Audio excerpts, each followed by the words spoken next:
अस्सलाम वालेकुम, आप देख रहे हैं इनसाइड पाकिस्तान। मैं हूं मोहम्मद ज़फ़ीर। गैर यकीनी की सूरत-ए-हाल ख़त्म हुई। पंजाब केपी इलेक्शन अज़ खुद नोटिस का मामला, सुप्रीम कोर्ट ने इंतखाबात 90 दिन में कराने का हुक्म दे दिया और इस फैसले को खुशाइंद करार दिया जा रहा है तमाम पॉलिटिकल पार्टीज़ की तरफ से भी, और वहीं पे पॉलिटिकल स्टेक होल्डर्स को तहफ़्फ़ुज़ात भी हैं और बहुत सारी चीज़ें आज दिन भर इसके ऊपर डिस्कस भी होता रहा।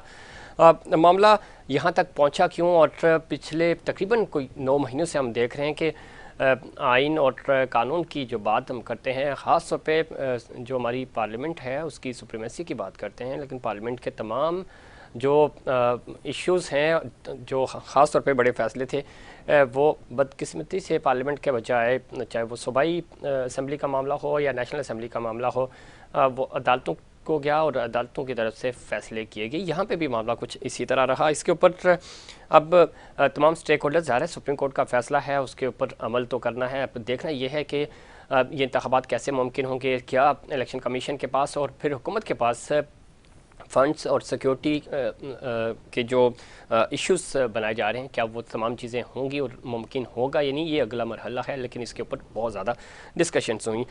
इस फैसले को इमरान खान साहब ने कहा कि आइन की पासदारी करना सुप्रीम कोर्ट की ज़िम्मेदारी थी और सुप्रीम कोर्ट ने बहादुरी से अपना किरदार निभाया। और राना सनाउल्लाह कहते हैं कि हुकूमत सुप्रीम कोर्ट के फ़ैसले को कबूल करती है और इसके ऊपर इस फैसले के में इख्तिलाफ़ राय तो है, लेकिन हम ज़रा फ़ैसला कबूल करते हैं। देखना यह है कि ये मामला आगे कैसे चलेगा। और अब चूँकि इलेक्शंस तो होंगे, और अगर इलेक्शंस अब नहीं हुए तो इसके ऊपर आइन शिकनी का मुकदमा भी चल सकता है और तौहीन अदालत का केस भी बन सकता है। क्या मामलात मज़ीद बिगड़ेंगे और आइन और कानून की जो बालादस्ती है वो कैसे कायम रहेगी, जमहूरी क़ुव्वतें जो हैं वो अपने फ़ैसले ख़ुद करने में क्यों नाकाम हैं, और इतना अच्छा साजगार माहौल बनने के बावजूद भी जब इस्टेब्लिशमेंट ने यह कह दिया कि हम पीछे हट रहे हैं, मामला अब पॉलिटिकल स्टेक होल्डर्स को ख़ुद अपने मामला हल करने होंगे, उसके बावजूद हम देखते हैं कि इत्तफाक़ राय नहीं पाया जाता तमाम ही पॉलिटिकल स्टेक होल्डर्स के अंदर। और अब ज़रा डिजिटल मरदमशुमारी का मामला था, उसका आगाज़ भी हो चुका है, लेकिन साथ ही साथ महंगाई है और हुकूमत जो आर्गूमेंट बिल्ड कर रही है वो ये है कि जी हमारे पास फ़ंड्स नहीं है, महंगाई बहुत ज़्यादा है। तो इन तमाम हालात में ज़रा इलेक्शंस कराना और दो इलेक्शंस कराना मुश्किल होंगे, और ये आर्गूमेंट किसी हद तक समझ भी आता है। लेकिन क्या इलेक्शन के अलावा कोई हल है हमारे पास? तो उसके लिए पॉलिटिकल पार्टीज़ के पास कोई ऑप्शंस भी नहीं है। अब देखना यह है कि वन डे पोलिंग का जो एक नैरेटिव बिल्ड करने की कोशिश की जा रही है, क्या वैसा हो पाएगा, या पंजाब और केपी की असम्बलियों के इलेक्शंस होंगे, और अगर इलेक्शंस होंगे तो ये ज़ाहिर है कोई ज़मीनी इंतखाबात तो है नहीं, ये 5-5 साल की मुद्दत के लिए होंगे। फिर दोबारा से आपको पंजाब, बलूचिस्तान और सिंध के इलेक्शंस कराने होंगे और नेशनल असम्बली के इलेक्शंस। तो ये एक अगर ख़र्चे की जब हम बात करते हैं, अखराजात की बात करते हैं, तो ये बहुत एक लंबा प्रोसीजर होगा और इसमें हुकूमत के पैसे भी ज़्यादा लगेंगे। रियासत क्या सोच रही है, थिंक टैंक्स क्या सोच रहे हैं, क्या इसके ऊपर कोई बातचीत हो रही है, तमाम इश्यूज़ पे बात करेंगे। और अब चूँकि खान साहब ने जेल भरो तहरीक को ख़त्म करके उन्होंने कहा जी अब इलेक्शन की तैयारी करनी है, उसके ऊपर भी मशावरत हो रही है कि कैसे जो लोग जेलों में हैं उनको वापस लाया जाएगा, और इलेक्शन कैंपेन वो ख़ुद लीड करेंगे। और इस ज़रा एक मोमेंटम बनाया उन्होंने पिछले 8-9 महीनों में, उस मोमेंटम को वो कैसे कैश कराएंगे। पिछले दिनों जो इलेक्शन हुआ उसमें तो पाकिस्तान तहरीक इंसाफ को जीत हुई, बाकी जो पीडीएम की जमातें हैं और ख़ासतौर पे पाकिस्तान पीपल्स पार्टी जो कि हुकूमत की इत्तेहादी भी है, उनका नैरेटिव भी यही था कि हम आइन और कानून के मुताबिक जो इलेक्शंस ना तो एक दिन पहले हों और ना ही एक दिन बाद हों, अब ज़्यादा वक्त पे इलेक्शंस होने चाहिए। उसके ऊपर क्या चीज़ें हो रही हैं, इन तमाम इश्यूज़ पर बात करेंगे। हमारे साथ पैनल में मौजूद हैं सीमा अनवार साहिबा हैं, सीनियर रहनुमा पाकिस्तान तहरीक इंसाफ से हमें ज्वाइन कर रही हैं वीडियो लिंक के जरिए। सीमा अनवार साहिबा, खुश आमदीद कहते हैं आपको प्रोग्राम में। Thank you. मोहतरमा तहसीन आबदी साहिबा, सीनियर रहनुमा पाकिस्तान पीपल्स पार्टी से हमें ज्वाइन कर रही हैं। तहसीन आबदी साहिबा, खुश आमदीद कहते हैं आपको भी शो में। Thank you sir. Barrister Ali Tahir साहब माहिर कानून हैं, थोड़ी देर में वो हमें ज्वाइन करेंगे, और उस्मा करदार साहिबा मुस्लिम लीग नून से हमें ज्वाइन करेंगी, उनको भी खुश आमदीद कहते हैं। सीमा अनवार साहिबा, गुफ्तगू का आगाज़ आपसे करते हैं। ज़ाहिर पंजाब और केपी के इलेक्शन का मामला था, इलेक्शंस आप पहले दिन से मुतालबा कर रहे हैं जब से आपकी हुकूमत का खात्मा हुआ, और पंजाब और केपी की जो असम्बलियाँ थी खुद आपने तहलील की। आपको लगता है कि अब ज़ाहिर अब तो इलेक्शंस होने ही चाहिए और हुकूमत भी कह रही है, लेकिन बहुत सारे इश्यूज़ हैं जो आड़े आ सकते हैं जिनको बुनियाद बनाकर इलेक्शंस की तारीख आगे पीछे की जा सकती है। वन डे पोलिंग का एक नैरेटिव बिल्ड करने की कोशिश की जा रही है। सबसे पहले तो सुप्रीम कोर्ट के फैसले को आप किस तरह देखती हैं, फिर हम इसके ऊपर भी आएंगे। बिस्मिल्लाहिर्रहमानिर्रहीम। थैंक यू सो मच जी। आज वैसे तीनों पार्टिसिपेंट आपने खवातीन रख ली, अल्लाह खैर करे आपके चैनल की। और दूसरे नंबर पर जो आपने बात की है कि देखें, अदल इंसाफ की बात तो आज से कई अरसा पहले नून लीग के मुंह से हम सुनते आए हैं। तो अब ये टाइम है कि वो इस चीज को कबूल करें कि उन्होंने अदलिया की, जिस तरह जजेस की, मरीम नवाज ने एक छोटे से जलसे में खड़े होके जजेस की इतनी इंसल्ट की और उनकी तस्वीरें दिखा दिखा के वो बोल रही थी, चीख रही थी। तो एक बहुत ही वो एक नैरेटिव तो इन्होंने कायम कर दिया है कि हम अदालतों को नहीं मानते। और अब भी वही काम है कि मैं ना मानूं। हाँ, अदालत सुप्रीम कोर्ट का हम एहतराम करते हैं। हमने पहले कह दिया था कि हम इन जजेस को जो डिसीजन होगा उनको हम कबूल करेंगे। तो हमने तो कबूल किया और अल्हम्दुलिल्लाह अल्लाह ताला ने हमारी दुआ सुन ली, कौम की इवन दुआ सुन ली और हमारे फेवर में आ गया इलेक्शन की। अब बात यह है कि जी इलेक्शन नहीं कराने हालात, मेरी बात सुने, हालात कैसे? अगर आप टर्की को थोड़ा सा देख रहे हैं कि जलजला आया और उसके बावजूद क्योंकि डेट पहले अनाउंस इलेक्शन की हो चुकी थी, उनका इलेक्शन अपने टाइम पर हुआ। तो ये एक गलत कंसेप्ट एक कायम किया जा रहा है कि जी मुल्क के हालात, जब भी इलेक्शन की डेट अनाउंस की जाती है पहले भी आपको याद होगा कि बम बारूद फुलझड़ियों की तरह निकला करते थे। बिल्कुल वही हुआ कि जब भी इस तरह का इलेक्शन अनाउंस होता है तो कोई ना कोई कारनामा ये हुकूमत दिखा देती है। तो अल्लाह करे कि अमनो अमान कायम रहे। मगर कराची के हालात मैं जानती हूँ कि पहले इलेक्शन में क्या थे और किस तरह से रेंजर्स ने उन पर कंट्रोल किया। तो अल्लाह खैर करेगा जी इंशाल्लाह ताला। अभी जामपुर का जो इलेक्शन हुआ 30,000 से अबव हमारी लीड थी। तो आपको कौम ने बता दिया कि हम क्या चाहते हैं। कौम एक ही चीज चाहती है कि अमनो अमान की सूरत हाल बेहतर हो, महंगाई कंट्रोल हो और कुछ नहीं चाहिए उनको। अभी आप देख लें कि जिस तरह महंगाई की रेशो जा रही है, और मजे की बात यह है कि आटा, चीनी, ये चीजें, मुर्गियां शुर्गियां सब महंगी हुई हैं लेकिन दस्तयाब नहीं है। जो सबसे बड़ा इशू है वो ये है कि मिलता ही कुछ नहीं है। डॉलर आपका नापैद हो गया और खड़े खड़े कंटेनर आपके सूख रहे हैं आपके कराची के बोर्ड पर। तो ये कितनी गलत बात है कि कहाँ गया वो पैसा, कहाँ गई वो मईशत जो ये जहाजों पर वो उसको सरताज शहनशाह साहब को, इसहाक डार को लेकर आए थे जी हम मईशत को ठीक कर देंगे। तो इन सारी चीजों का हल एक ही है और वो है इलेक्शन। जो ही इलेक्शन होंगे आप देखिएगा कि बाहर के मुमालिक भी हम पर ट्रस्ट करेंगे और हमारा पैसा भी आएगा, इन्वेस्टमेंट भी यहाँ पर होगी और हालात भी ठीक हो जाएंगे। और जो गरीब तबका पिस रहा है इंशाल्लाह वो भी बेहतर हो जाएगा। ठीक है। तहसीन आबिदी साहिबा, आप किस तरह देखती हैं सुप्रीम कोर्ट के फैसले को भी? और दूसरा ये कि ज़ाहिर है पाकिस्तान कम्युनिस्ट पार्टी का भी एक बड़ा स्टांस था मरदमशुमारी, उसके ऊपर ज़ाहिर है होना चाहिए मरदमशुमारी। तो कराची का एक बड़ा वो था, कराची वालों का भी। और इसमें दिलचस्प बात यह है कि तमाम ही पॉलिटिकल स्टेक होल्डर्स को पिछली मरदमशुमारी पे तहफ़्फ़ुज़ात थे, गो के उनकी नौयत थोड़ी सी मुख्तलिफ थी। लेकिन ज़ाहिर है ये एक इशू है, इसके ऊपर साल बात नहीं हुई, 2018 के बाद भी बात नहीं हुई। और अब ज़ाहिर है ये एक जेन्युइन इशू है, इसमें कोई शक नहीं। लेकिन आप समझती हैं कि अब जो इलेक्शंस हैं वो टाइम पे होने चाहिए, जो कि पाकिस्तान कम्युनिस्ट पार्टी का स्टांस भी है। और 90 दिन का जो मामला है, पंजाब और केपी के इलेक्शंस अगर पहले हो जाते हैं और सिंध और बलूचिस्तान के और फिर नेशनल असम्बली के जो इलेक्शंस हैं वो ज़ाहिर है दोनों असम्बली अपनी अपनी मुद्दत पूरी करेंगी, सूबाई और नेशनल असम्बली। तो ये पूरा एक जो फेडरेशन की इकाई है, इससे पहले होते रहे हैं, ये कोई पहली दफ़ा नहीं हो रहा। लेकिन एक माहौल बन गया था कि जी वनडे पोलिंग होनी चाहिए। माजी में किसी दौर में होते थे, सूबाई इलेक्शंस अलग होते थे और नेशनल असम्बली के इलेक्शंस उनके 3 या 4 दिन के बाद होते थे। तहसीन आबिदी साहिबा। बिस्मिल्लाहिर्रहमानिर्रहीम। देखिए मेरी आवाज़ लीक हो रही है सफ़ीर? आपकी आवाज़ हम तक बिल्कुल ठीक आ रही है। ठीक है, मुझे मेरी आवाज़ जो है वो इको होकर आ रही है। देखिए सुप्रीम कोर्ट के फैसले की जहाँ तक बात है, अदलिया का हम बहुत ज़्यादा एहतराम करते हैं। आपको भी पता है हमारी एक हिस्ट्री रही है कि हमारे साथ किस तरह के हालात भी रहे कि जी हमें झूठी जेलें भी काटी, हमारे साथ की आपको तमाम हिस्ट्री पता होगी।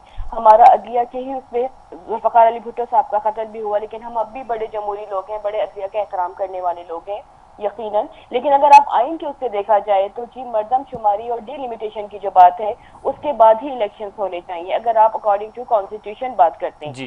लेकिन बहरहाल एक फैसला आ चुका है, जाहिर सी बात है उसको ही फॉलो करना होगा। डेस्पाइट कि हमारे मुल्क के हालात क्या हैं इस वक्त, सिक्योरिटी की जो आपने भी बात की है, हमारे पास वसाइल नहीं है। किस तरह 3.5-4 साल जो मुल्क को नुकसान पहुंचा के पता नहीं किस दुश्मनी में जो है वो मुल्क के साथ किया गया है। जो मैम अभी बात कर रही थी, मैं थोड़ी सी उस बात को भी रिस्पॉन्ड करना चाहूंगी जी जी कि जी मईशत कहाँ जा रही थी, हमें सब कुछ पता है, facts and figures on record हैं, वो हमारे पास मौजूद है। इकोनॉमिस्ट की रिपोर्ट हमारे पास मौजूद है, ट्रांसपेरेंसी इंटरनेशनल की रिपोर्ट मौजूद है कि पाकिस्तान कहाँ जा रहा था, कि 73 साल ईयर्स में इतनी करप्शन कभी पाकिस्तान की हिस्ट्री में नहीं हुई जितनी इन 3, साढ़े 3, 4 साल में हुई। महंगाई कभी डबल डिजिट्स पे नहीं आई थी जितनी इनके दौर में आई। फिर इनके अपने ही एक्स प्राइम मिनिस्टर, इनके अपने मिनिस्टर्स ऑन रिकॉर्ड है, कोई भी बात फिर मैं अपनी तरफ से कहूँ मुझे चैलेंज कर दें, वो कह के गए कि जी हम माइंस बिछा के गए। शेख रशीद के बहुत सारे स्टेटमेंट मौजूद हैं कि हम बादूदी सुरंगे बिछा के गए आने वाली हुकूमत के लिए। तो ये बात ना करें कि जी कहाँ मुल्क था, मुल्क बहुत बहुत ज्यादा जो है मुल्क को रुसवा करके गए, मैशत को तबाह करके गए। और जो ये हालात फेस कर रफीक, वो भी तमाम चीजें, मैं अगेन कहूंगी कि I am not saying anything कि मैं अपनी तरफ से कह रही हूँ। तहसीन आबिदी साहब, आप बिल्कुल ठीक कह रही हैं, इसमें तो कोई दो राय नहीं। वो ये बातें ऑन रिकॉर्ड मौजूद हैं, और खुद इसाक डार साहब 2018 से पहले क्या कहते रहे वो भी रिकॉर्ड पे। और इवन जो पीडीएम की जमातें थी उस वक्त आप पीडीएम के इत्तेहादी थे, और बाद में ज़रा पीडीएम इत्तेहाद से आप बाहर हुए, हुकूमत के आप आज भी इत्तेहादी हैं। तो क्लेम ये किया जा रहा था कि हम ठीक कर देंगे, इसलिए भी ठीक कर देंगे कि हमारे पास तजर्बा है। ये कमिटमेंट्स कोई 2018, 19, 20, 21 की नहीं हो रही। ये हुकूमत पाकिस्तान तहरीक इंसाफ की जाने के बाद मुफ्ती इस्माइल साहब ने ये दावा किया था कि हम ठीक कर देंगे। तो हम तो अगर ये जी जी जी मैं उसी जवाब पे आ रही थी, मुझे थोड़ी बात कंटिन्यू करने दीजिए। देखिए 3, साढ़े 3, 4 साल का जो बिगाड़ है, it can not possible, it takes time. आप इतना बड़ा बिगाड़ करके गए, क्या करेंगे ऊपर से, मतलब कोई जादू कर देंगे? हमारे पास तो कोई पीढ़ी भी नहीं है ना सफीद जादू करने वाली, ना कोई फर्क होगी है हमारे पास। हम ये तो तहसीन आबिदी साहब पर्सनल चीजें हो जाती है ना, तो मैं नहीं चाह रहा कि बात उस तरफ जाए किसी नहीं, आप मेरी बात कंप्लीट होने दीजिए, मेरी बात कंप्लीट होने दीजिए। देखिए इट टेक्स टाइम। जब इतना बिगाड़ पैदा किया गया, हमने क्या कहा, जरदारी साहब के भी स्टेटमेंट आपने सुने होंगे कि जी हमें सियासत नहीं बचानी, हमें रियासत बचानी है। हमने बहुत अनपॉपुलर फैसले किए, हम जानते हैं कि अवाम सफर कर रहे हैं, हम जानते हैं कि महंगाई बहुत उरूज पे पहुंच चुकी है, हम जानते हैं कि मुल्क के हालात ठीक नहीं है। हम इसीलिए इलेक्शन के फेवर में भी नहीं थे कि जी तमाम चीजें स्टेबल हो जाए, क्योंकि इलेक्शन में आपको खुद पता है कि कितना पैसा चाहिए होता है, कितने वसाइल चाहिए होते हैं। यहाँ तो सिर्फ एक इख्तिदार की जो लस्ट है, वो लस्ट खत्म नहीं हो पा रही है कि जी इलेक्शन हो जाएंगे हम बेहतर हो जाएंगे। 4 साल आपके पास हुकूमत थी, आपने हालात बद से बदतरीन किए। इसमें तहसीन आबिदी साहिबा एक बात तो है, आप खुद भी इसको ऑन करेंगी, ज़ाहिर हमेशा आप खुल के बात भी करती हैं, इस चीज़ की तो ऑनरशिप ले कि मौजूदा हुकूमत को खुद मुस्लिम लीग नून की जो चीफ ऑर्गेनाइज़र हैं वो ही ऑन नहीं कर रही। तो ये भी तो है मसला कि अवाम किधर जाएं, वो कहाँ देखें कि वाहिद हुकूमत है जिसमें हुकूमत में होते हुए भी अब उसी पार्टी की जिसके वज़ीर आज़म हैं शहबाज शरीफ साहब, मोहतरम मरियम नवाज साहिबा कह रही हैं तो ये तो हमारी हुकूमत ही नहीं है, ना हुकूमत के फैसलों को हम ऑन करते हैं, तो फिर अवाम कहाँ जाएं, किधर देखें?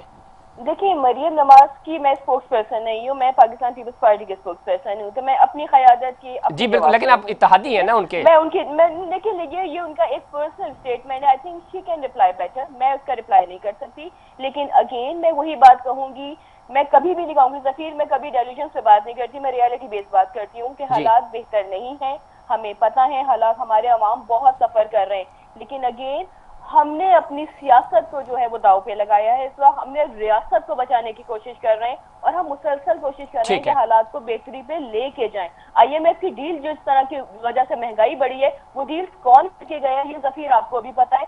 वो एक जो डील्स होती है ना, वो किसी प्राइम मिनिस्टर से नहीं होती, वो एक मुल्क से होती है, वो एक स्टेट से होती है। अगर हम वो आगे चीजें कैंसिल करते हैं तो आपको क्या लगता है, क्या मतलब पाकिस्तान के लिए बड़े फेवर में होंगी ये चीजें? तो तमाम सर्कमस्टांसेस देखते हुए रियलिटी बेस्ड बात करनी चाहिए, मुझे लगता है। ठीक है, अब सीमा अनवर साहिबा गुफ्तगू आप सुन रही थी, एक तो ये कि ज़ाहिर इल्ज़ामात हम एक दूसरे पे लगा देते हैं, इसमें तो इससे तो मुल्क नहीं चलेगा, लेकिन हल क्या है? अभी भी जब आपकी हुकूमत आई थी तो आपने कहा था कि जी हम तमाम चीज़ें जो हैं वो ठीक कर देंगे, फिर अपने ज़ाहिर आपके पास अब तजर्बा भी हो गया, इलेक्शंस हो जाते हैं 4 महीने में, 6 महीने में हिकमत अमली बनाई जाती है। अभी इस सूरत हाल से निकलने के बाद निकला कैसे जाएगा? हुकूमत के पास तो कोई हमें लाइन ऑफ एक्शन नज़र नहीं आ रही, जो कि वो ख़ुद उनके वज़ीर ख़ज़ाना ये बात कह चुके हैं। और मुस्लिम लीग नून की भी मैंने बात की, अभी उस्मा साहिबा हमें थोड़ी देर में ज्वाइन करेंगे, उनका पॉइंट ऑफ व्यू भी शामिल करेंगे। लेकिन आपको लगता है कि अवाम को रिलीफ अल्टीमेटली देना तो अवाम को रिलीफ था। खुद तहसीन आबदी साहिबा की जो जमात थी वो मार्च महंगाई के खिलाफ लेके इस्लामाबाद पहुंचे थे, जब उन्होंने कहा था कि इस मार्च की वजह से आपकी हुकूमत गिर गई।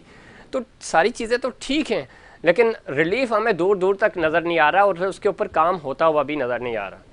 अच्छा जी, एक तो ये है कि ये पीपल्स पार्टी हो चाहे नून लीग हो, ये गलत आदादो शुमार देखकर कौम को बहुत बेवकूफ बनाने की कोशिश करते हैं। अब ऐसा नहीं होगा। आपने बात की जी आईएमएफ को किसने 22 में तो हमारी डील खत्म हो गई थी, उसके बाद तो जो डील की है वो आप लोगों ने की है। इल्जाम अभी आप धर रहे हैं कि जी खान साहब ने आईएमएफ के साथ ये डील किया था तो इसलिए महंगाई बढ़ी है। और मेरे बहन भाई, ये हमने तो आईएमएफ के कर्जे उतारे हैं, उनसे लोन लेकर हमने कोई लोन लेकर उनको अपने पाकिस्तान पे नहीं खर्च होने दिया। आप लोग लोन हमारे सिरों पे चढ़ा गए थे, हमने तो वो उतारा है। उसके बाद अल्हम्दुलिल्लाह बहुत सारे ऐसे प्रोजेक्ट थे खान साहब के, देखें कि जो बाहर के मुल्क से लोग आ रहे थे और इन्वेस्टमेंट कर रहे थे। कायदे आज़म इंडस्ट्रियल स्टेट जो आपकी फैसलाबाद में खान साहब ने बनाई, उसके बाद आपका आईएमएफ के क्या जो अमेरिका के नजदीक आपका इमेज उभरा था जो जिंदगी में कभी नहीं हुआ। खाना बासी के तो कपड़े उतार लिए जाते थे बाकी लीडर्स के एयरपोर्ट पर अमेरिका के। खान साहब ने वो इमेज दिया था। अमेरिका के जैसे मुल्क ने अपने बाशिंदों को कहा था कि जाएं और पाकिस्तान में विजिट भी करें और अपनी इन्वेस्टमेंट भी वहां करें। अभी रिसेंटली आईएमएफ ने इनकार कर दिया कि जी खान साहब के हमें साइन चाहिए और फिर हम डील करेंगे। तो ये तो हाल है आप लोगों के दीन ईमान का। लोग आप पर ट्रस्ट करने के लिए तैयार ही नहीं है।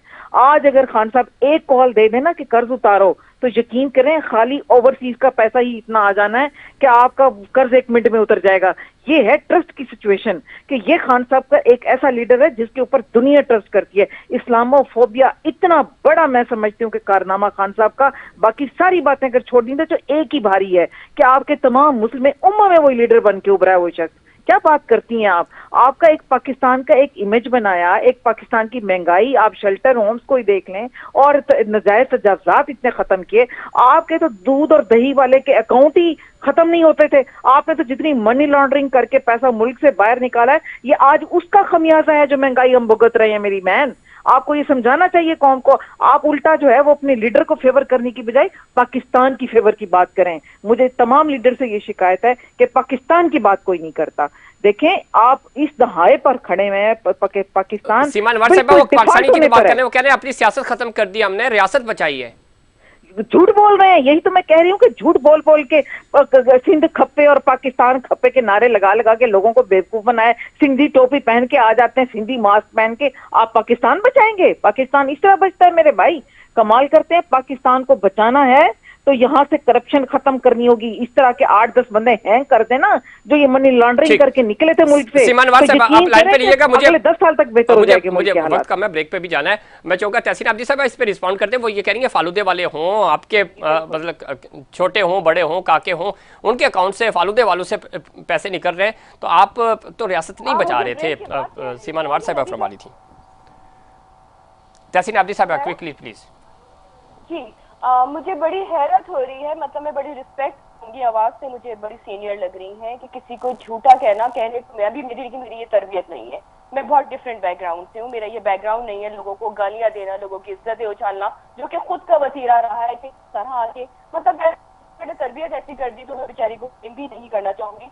इसलिए मैं फिर वही कहूंगी, जफीर मैंने कोई एक पॉइंट गलत बोला, मुझे ये चैलेंज कर दें।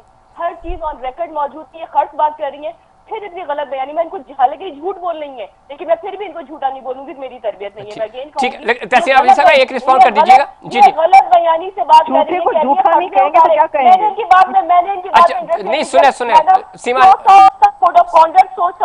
प्लीज अपनी बारी में आप कंप्लीट करें तहसीन आबदी साहब, फिर मैं सीमा। जी जी, आप कंप्लीट करें।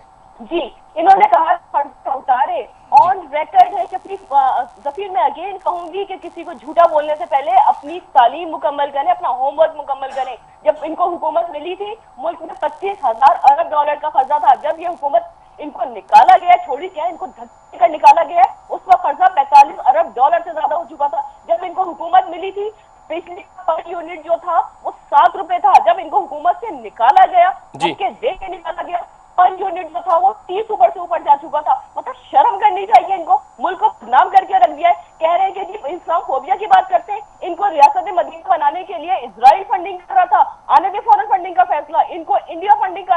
ये मुसलमानों के दुश्मन तरीन मुल्क है। ये कौन सी रियासत मदीना थी? ये कौन से इस्लामोफोबिया पे बात कर रहे हैं? झूठ बोल रहे हैं। इंडिया के एजेंट बने हुए आप। तमाम चीजें सामने आ गई है कि इजराइल और इंडिया ने क्यों फंडिंग की थी। ये पाकिस्तान को डिफॉल्ट करवाना चाह रहे हैं। इन्होंने क्या कहा जब इनकी हुकूमत चली गई कि केपीके में और जो पंजाब में इनकी गवर्नमेंट थी, IMF की डील्स को फॉलो ना किया जाए। ये वही डील करके ये मना किया था कि इनके चीखने से हकीकत नहीं बदल सकती। तहसीन आब्दी साहब, आपका पॉइंट आ गया, मुझे ब्रेक पे जाना है। तहसीन साहब 10 सेकंड में कंप्लीट करें, मुझे ब्रेक पे जाना है जी। करप्शन सामने है, पर इनके अपने मुजरा के असिस्टेंट ऑन ठीक है। अली जदीर ने इतना करप्शन किया, फलां ने इतना करप्शन किया। तहसीन आब्दी साहब जी, मुझे ब्रेक पे जाना, मैं ब्रेक पे जाना है, लेकिन वो सुप्रीम कोर्ट खुद कह चुकी है यहाँ से कश्तियां भर के पैसे जाते रहे, मनी लॉन्ड्रिंग तो हुई है। वो कोई मेरा या आपका या उसका सीमा अनवर साहिबा का पॉइंट ऑफ व्यू नहीं है। सुप्रीम कोर्ट इस बात पे अपने रिमार्क्स दे चुकी है। सीमा अनवर साहिबा, आपके पास आखिरी मिनट है, क्विकली रिस्पॉन्ड कर दें, मुझे फिर ब्रेक लेनी है। जी देखिए, रिस्पॉन्ड क्या मैं करूं, मतलब सर से पैर तक झूठ ही झूठ बोली जा रही हैं। आप बताएं कि मनी लॉन्ड्रिंग, अच्छा जिसके रिक्शे वाले के पैसे थे उसके अकाउंट से बिलावल भुट्टो के केक आ रहे थे, तो क्या था लिंक? तो आपका ये कोर्ट्स में शो हो गया। फिर आप लोगों के मुकदमात आपने नून लीग के ऊपर खुद मुकदमे किए मेरी बहन, हमने नहीं किए। आप जो मुकदमे फेस कर रहे थे वो एक दूसरे पर किए हुए थे। और सबसे बड़ी बात, नैब में आपके साथ नैब को खत्म कर दिया, नैब के अपने तमाम मुकदमात फ्री करा लिए। ये करप्शन की इतनी बड़ी मिसाल है, अभी आप इल्जाम लगा रही हैं मेरे ऊपर। कमाल करती हैं, मतलब झूठ को झूठ नहीं कहेंगे तो क्या कहेंगे? पूरी पब्लिक को पता है। अब मैं सबसे बड़ी बात मिसाल दूंगी, रिसेंटली जो 4 दिन पहले जामपुर का इलेक्शन हुआ जिसमें आपको कुट पड़ी है, कितने पीपल्स पार्टी के वोट थे जरा बता सकती हैं? और नून लीग के कितने वोट थे? 32,000 की लीड। खुदाया, इतनी बड़ी लीड हमें वहां से मिली है, जबकि लोगों को पता था कि ये इलेक्शन सिर्फ 4 दिन का है। कैंडिडेट ने कोई जलसा नहीं किया, कोई जुलूस नहीं किया, कोई खान साहब वहां नहीं गए। हमारी तो वहां कंपेन हो ही नहीं सकी क्योंकि हम यहाँ जमान पार्क पे खान साहब की सिक्योरिटी पर बैठे हुए थे। वहां तो कोई हालात इतने खराब, उसके बावजूद हमारी 32,000 की लीड। ये है पब्लिक की चपेट आप लोगों के मुंह के ऊपर। और अभी भी आप लोग बात करते हैं कि हम इलेक्शन लड़ेंगे, आप लोग इलेक्शन से भाग रहे हैं। आप लोगों ने क्या क्या काम नहीं किया कि इलेक्शन हमारे सर पर ना आए। तहसीन आब्दी साहब 10 सेकंड है क्विकली इस पे कि इलेक्शन से भाग रहे हैं या मुकाबला करेंगे आप इनका? 10 सेकंड। आपको भी पता है कितनी इनको बुरी शिकस्त हुई है। कराची में आपने बाय इलेक्शन देख लें, आप कराची में कंटोनमेंट इलेक्शन जब हुए थे, फैसल वाडा साहब जहां से बहुत बड़ी लीड लेके आए थे, बाद में उनकी जमानत से जब्त हो गई थी। तो वो तमाम चीजें मतलब ये किसको बेवकूफ बना रही है? ये अपने घर के लोगों को बेवकूफ। हालिया अगर बात करें तो कराची के 2 इलेक्शन से एक गलत, मैं अगेन कहूंगी कि बहुत चले नहीं, कराची के 2 इलेक्शन में से एक इलेक्शन पाकिस्तान तहरीक इंसाफ जीत गई, एक हार गए। और तहसीन आब्दी साहिबा, आपका और सीमा अनवर साहिबा, आप दोनों का बहुत शुक्रिया अपने प्रोग्राम में वक्त दिया। चूंकि मेरे पास वक्त कम है और ब्रेक का वक्त हुआ, दोनों मेहमानों का शुक्रिया। अगले किसी प्रोग्राम में ज़रूर हम आपको दोबारा मददू भी करेंगे। नाज़रीन, वक्त हुआ ब्रेक के बाद हमारे पास साथ मजीद पैनलिस्ट होंगे, उनका पॉइंट ऑफ व्यू भी शामिल करेंगे, लेकिन उससे पहले कमर्शियल ब्रेक।